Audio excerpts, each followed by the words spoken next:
নমস্কার। আজকে ছোট একটা ভিডিও অনুষ্ঠান ভিডিও আপনাদের সামনে নিয়ে আসবো, যেটা হচ্ছে যে মেষ রাশি 2024 সালের জুন মাসটা কীরকম যেতে পারে। তাহলে এই মুহূর্তে প্ল্যানেটারি পজিশান যা আছে, মেষ রাশির দ্বিতীয়ভাবে বৃহস্পতি থাকায় সেই বৃহস্পতি আপনার ষষ্ঠ ভাব, অষ্টম ভাব, দশম ভাব এই জায়গাগুলোর দৃষ্টি দিচ্ছে। নতুন করে চাকরির জন্য চেষ্টা করতে পারেন, কর্মের যদি ট্রান্সফারের ব্যাপার থাকে সেটাও চেষ্টা করতে পারেন। হওয়ার মতন কানেকশান কিন্তু এই মুহূর্তে মেষ রাশির আছে। তবে মেষ রাশির কিন্তু পারিবারিক জীবনে কিছু সমস্যা আছে, সেটা থেকে কিন্তু একটু সতর্ক এই মুহূর্তে থাকতে হবে।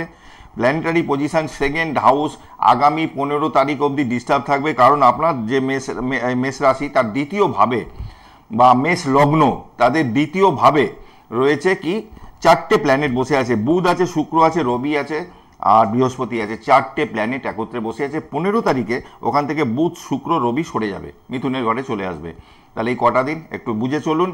আর বলবো টোটকা হিসেবে বলবো যে সময়টা খারাপ আছে যখন, এখন কর্মের জায়গাটা কিন্তু হবার মতন একটা জায়গা তৈরি হয়েছে। আগামী মে মাসের মধ্যে নতুন জবও হতে পারে বা কর্মের জন্য ট্রান্সফারের অ্যাপ্লিকেশন করে রেখেছেন সেটাও মঞ্জুর হয়ে যেতে পারে।